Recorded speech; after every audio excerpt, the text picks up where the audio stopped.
اللہ اکبر. موسیٰ دعا کرنے آئے, بارش نہیں برس رہی, اللہ نہیں اگ رہا, زندگی مفقود ہوتی جا رہی ہے, جانور مر گئے ہیں, ساری امت جمع ہو گئی ہے. اللہ کے نبی, اللہ سے پانی مانگیے, اللہ سے بارش مانگیے, اللہ سے رحمت طلب کیجیے. سارے شہر کو لے کے حضرت موسیٰ پہنچے ہیں صحرا کے اندر. دعا کرنے کے لیے ہاتھ اٹھائے تو آواز آئی ہے, موسیٰ مجھ سے نہیں مانگنا, اس لیے کہ اس مجمع میں ایک ایسا گنہگار بھی آیا ہے جس سے مجھے شدید نفرت ہے. وہ نہ آیا ہوتا تو میں تمہاری دعا قبول کر لیتا. پلٹے حضرت موسیٰ. حضرت موسیٰ نے کہا, ہمارے درمیان کوئی ایسا شخص ہے جس سے اللہ کو نفرت ہے.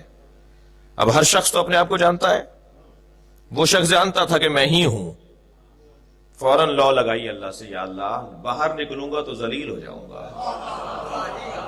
لوگ پہچان لیں گے کہ یہی تھا, اور نہ جانے کیا کیا سوچیں گے کہ میں نے کیا کیا ہوگا جس کی وجہ سے تو مجھ سے نفرت کرتا ہے. یا اللہ معاف کر دے.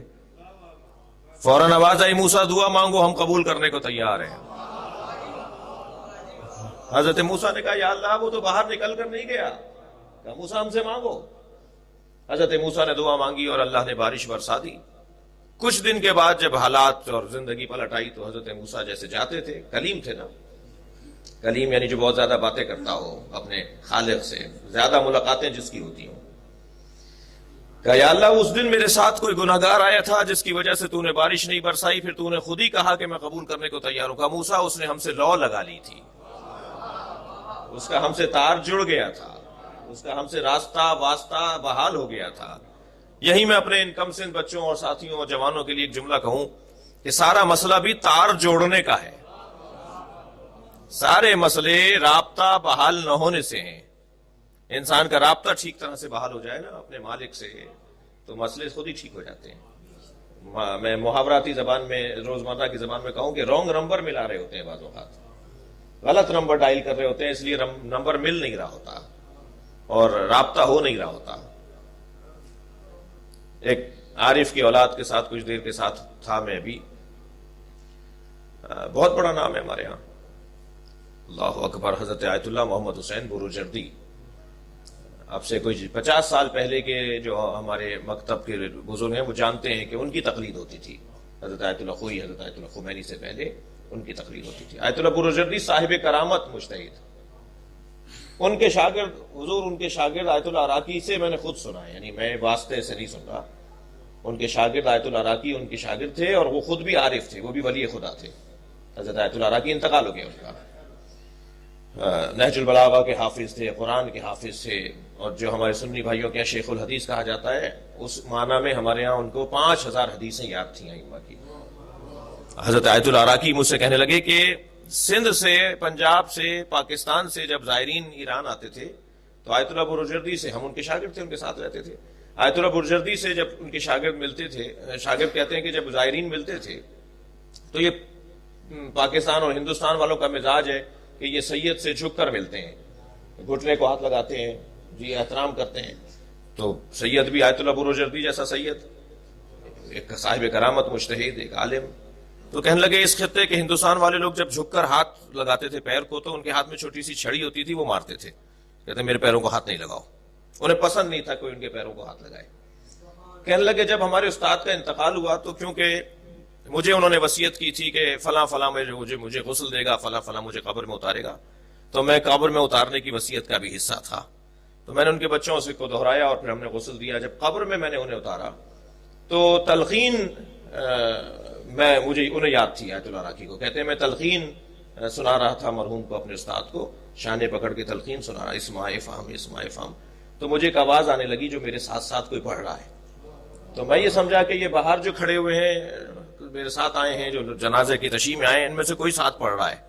جب میں نے غور سے دیکھا تو خود استاد بروجردی میرے ساتھ پڑھ رہے تھے. جی یہ آیت اللہ عراقی سے میں نے خود سنا ہے, کوئی فاصلہ نہیں ہے, یہ نقل نہیں ہو رہا ہے, میں خود الحمدللہ اس کا ان سے سنا ہے میں نے, جنہوں نے سنا تھا. پھر کہنے لگے جب ہم نے تلقین سنا دی اور ان کی قبر بند کرنے لگے, تختے لگانے لگے, تو میرے ذہن میں خیال آیا ساری زندگی انہوں نے پیروں کو ہاتھ نہیں لگانے دیا, آج میں ان کے پیروں کا بوسہ دوں گا. کہنے لگے میں مڑا ان کے پیروں کی طرف بوسہ دینے کے لیے تو انہوں نے پیر سمیٹنا شروع کر دیا. اس درجے کا عالم. صلوات پڑھیں ذرا محمد و آل محمد.